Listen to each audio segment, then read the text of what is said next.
Big Boss. So Bigg Boss season 9 ఇప్పటికి start అయ్యి మంచిగా రేటింగ్స్తో వెళ్తుంది అని కూడా మనం వింటూ ఉన్నాము.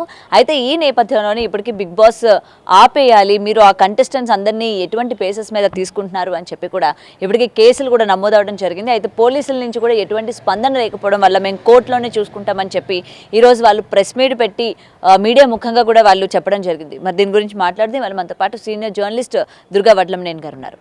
ముఖ్యంగా బిగ్ బాస్ ఈ షో వల్ల, అంటే ఇలాంటి రియాలిటీ షో వల్ల జీవితాలు నాశనం అయిపోతూ ఉన్నాయి, యంగ్స్టర్స్ మీద ఎక్కువ ప్రభావం పడుతుంది. ఇప్పుడు మీరు తీసుకున్న కంటెస్టెంట్స్ వల్ల కూడా జనాలు ఏం నేర్చుకోవాలి? మీరు ఒకరిని తీసుకొచ్చారంటే ఒక ఇన్స్పిరేషన్గా ఉండాలి, కానీ వీళ్ళని చూసి ఏం నేర్చుకోవాలి? వీళ్ళ గొడవలు, వీళ్ళ లవ్ ట్రాక్లు అని చెప్పి వాళ్ళ కేసులు వేయడం వరకు వచ్చింది. సో దీన్ని ఎలా చూడొచ్చు అంటారు మ్యామ్? నేను దీని మీద నిన్న కూడా మాట్లాడటం జరిగిందండి. లవ్ ట్రాక్స్ ఇవన్నీ కాదు కదా.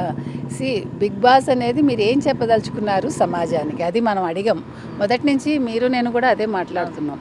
ఇవాళ రమ్య అనే ఆవిడ ఇవాళ బిగ్ బాస్లోకి వెళ్ళగలిగిందంటే మనం మాట్లాడిన వీడియోనేగా.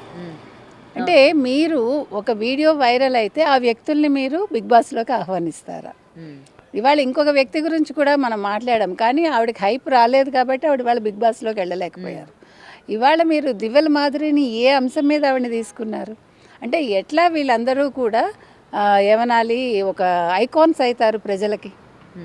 ఇప్పుడు ఒక కుటుంబం విచ్ఛిన్నమయ్యి ఆ కుటుంబాన్ని పక్కకు పెట్టాక ఒక భార్యాభర్తలుగా వీళ్ళు అంటే చలామణి అవుతూ సహజీవనమా ఏంటి నాకు తెలియదు అది.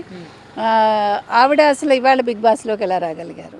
లేదా గంజాయికి సంబంధించిన వాళ్ళు ఇవాళ బిగ్ బాస్లోకి వచ్చారు అంటే యాంటీ సొసైటీకి సంబంధించిన వాళ్ళందరూ, అంటే వాళ్ళు ఏదైతే సంఘ ఏమనాలి విచ్ఛిన్నకర ఇవి చేస్తూ ఉంటారో కార్యకలాపాలు, అలాంటి వాళ్ళని మీరు ఇవాళ బిగ్ బాస్లోకి తీసుకొస్తున్నారు.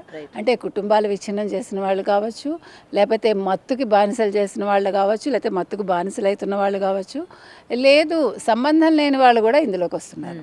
ఇంకొక ముఖ్యమైన విషయం ఏంటంటేనండి, ఇవాళ మీరు అసలు తెలుగు బిగ్ బాస్ అని పెట్టి మీరు ఎవరిని కంటెస్టెంట్స్గా తీసుకొచ్చారు? ఒక సామాన్యుల్ని మీరు తీసుకొస్తానని అన్నారు, అంతవరకు బాగుంది. శ్రీజాని ఇవాళ మీరు ఎందుకు ఎలిమినేట్ చేశారు? ఏ బేస్ మీద చేశారు? మీరు కావాలనుకుంటే శ్రీజాని ఆ రోజు ఉంచేయచ్చు. మీరు ఏవి కూడా ప్రిపేర్ చేయలేదు. అమ్మాయి వెళ్ళిపోతుందని బిగ్ బాస్ కూడా ఎక్స్పెక్ట్ చేయలేదు, బాధపడడం కూడా జరిగింది. అప్పుడు మీరేం చేయాలి? మీరు గతంలో చేసినట్టుగా శ్రీజాని పంపించకుండా ఉండాల్సింది. భరణిని కూడా ఎందుకు పంపించారో తెలియదు. అంటే ఒక లవ్ ట్రాక్ నడుపుతూ ఉంటే వాళ్ళని మీరు ఎంటర్టైన్ చేస్తారు. అంటే ఇవన్నీ కూడా సమాజానికి ఎటువంటి సందేశాలు ఇస్తున్నాయి? ఇవాళ మీరు అన్నారు ఎవరైతే కోర్టుకు వెళ్తున్నారో వాళ్ళు ప్రెస్ మీట్ పెట్టారు ఇవాళ. అంటే ఎవరు మీరు ప్రజలు ఏదైతే కోరుతున్నారో దానికి వ్యతిరేకంగా మీరు వెళ్తున్నారు. అంటే దీన్ని కూడా మీరు ఎన్కాష్ చేసుకోవడానికి చూస్తున్నారు. అంటే encash in the sense TRP ఎప్పుడైతే పెరిగిందో యాడ్స్ అప్పుడే పెరుగుతాయి, రెవెన్యూ అప్పుడే పెరుగుతుంది. సో ప్రతిదీ కూడా ప్రతి ఒక్కళ్ళు, even contestants, even Duvvada Srinivas అన్నాడు కదా, ఆయన కూడా మాకు దివ్యల మాదిరి ఈరోజు అందులోకి వెళ్ళటం వల్ల ఈ నెగిటివ్ ఇది వల్ల కూడా మాకు పాజిటివ్ అవుతుంది. మా మీద చాలామంది ఇంకా ప్రేమ ఎక్కువ చూపిస్తున్నారు. మీరు ఆవిడ ఏవి కనుక చూస్తే మా మీద 80% నెగిటివ్ ఉండేది, ఇప్పుడు 80% నన్ను ప్రేమిస్తున్నారు, ఇంకో 20% కూడా నన్ను ప్రేమించడం కోసం నేను బిగ్ బాస్లోకి వెళ్తున్నానని. ఇప్పుడు ఇవాళ రమ్య మోక్ష సరే, అన్ఫార్చునేట్లీ ఆర్ ఫార్చునేట్లీ అమ్మాయి చాలా లీస్ట్ కంటెస్టెంట్గా ఉంది ఇవాళ. అదొకటి. అంటే నేనేం మంచి చెడు దాని గురించి మాట్లాడిన, కానీ అంటే వీళ్ళ వల్ల ఏంటి, ఒక బూతులు మాట్లాడిన వాళ్ళు ఇవాళ బిగ్ బాస్లోకి ఎంట్రీ ఇచ్చారు. అండ్ ఇలాంటి రియాలిటీ షోలో కూడా అదర్ లాంగ్వేజెస్ వాళ్ళనే సపోర్ట్ చేస్తూ తెలుగు వాళ్ళని మేము కామనర్స్ని మేము సహాయం చేస్తాము, వాళ్ళకి మేము అవకాశాలు ఇస్తామని చెప్పి ఇప్పటి వరకు అందరు కామనర్స్ని ఎలిమినేట్ చేయడం కావచ్చు. మరి దీన్ని ఎలా చూడొచ్చు అంటారు? అది చాలా తప్పండి. ఇప్పుడు భాషాపరంగా తీసుకుంటే వేరే భాషలు, ముఖ్యంగా తమిళం కావచ్చు, లేకపోతే కన్నడ కావచ్చు, ఇంకా వేరే ఏ బిగ్ బాస్ అయినా కూడా తెలుగు వాళ్ళని ఎంతమందిని తీసుకుంటున్నారు? అసలు ఇక్కడ మీరు తెలుగు వాళ్ళని తొక్కిపెట్టి మీరు ఎందుకు వేరే భాషల వాళ్ళని తీసుకుంటున్నారు? అసలు వచ్చేసారి మీరు అంటే బిగ్ బాస్ 10 చేసినప్పుడు తెలుగు కంటెస్టెంట్స్కే ప్రాముఖ్యత ఇవ్వాలి. ముఖ్యంగా నియోజకవర్గాల వారీగా అటు తెలంగాణ కావచ్చు, ఇటు ఆంధ్రప్రదేశ్ కావచ్చు, రెండు చోట్ల ఈక్వల్గా తీసుకోండి. ప్రతి జిల్లాకి ప్రాముఖ్యతనిచ్చి, లేదు రీజన్ వైజ్ ప్రాముఖ్యతనిచ్చి మీరు కంటెస్టెంట్స్ని తీసుకోవాలి. మీరు సెలబ్రిటీస్ని పిలవాలనుకుంటే సెలబ్రిటీస్కే ఇంపార్టెన్స్ ఇవ్వకూడదు. నేను అది కూడా చెప్తున్నా. సెలబ్రిటీస్ కాబట్టి వీళ్ళకి ప్రత్యేకంగా చూస్తాము, అది ఉండకూడదు. ఇవాళ మీరు బిగ్ బాస్లో చూసుకుంటే నోరున్నవాడిదే రాజ్యాంగం ఉంది. ఆ నోరు పడేసుకోవటంలో కూడా వాళ్ళు ఎలా ఉన్నారు? అంటే ఒక నెగటివిటీని బాగా ప్రొజెక్ట్ చేస్తోంది బిగ్ బాస్. ఈ నెగటివిటీ వల్ల వాళ్ళు ఎన్కాష్ చేసుకుంటున్నారు. ఇటు కంటెస్టెంట్స్ కావచ్చు, అంటే వ్యక్తిగతంగా కంటెస్టెంట్స్ కూడా బయటకు వచ్చాక దాన్ని వాళ్ళు ఎన్కాష్ చేసుకునే అవకాశం ఉంది. చెప్పలేం మనం.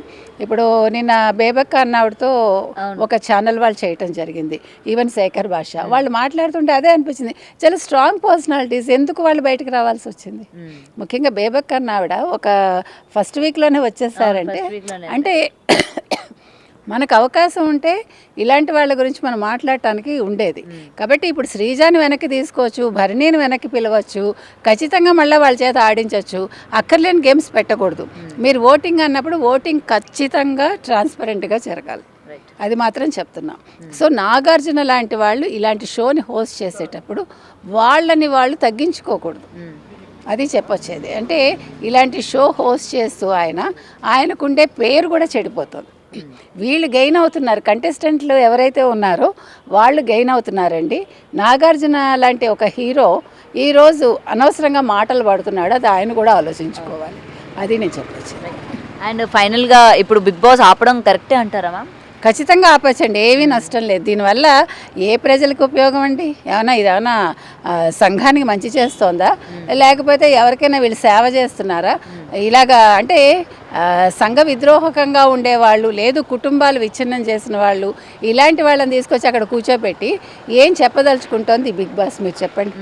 ఖచ్చితంగా బిగ్ బాస్ని ఇప్పుడు బ్యాన్ చేయటం వల్ల వచ్చిన నష్టమేం లేదు. కొంతమంది ప్రజలు తొందరగా పడుకొని ఆరోగ్యాన్ని కాపాడుకుంటారు.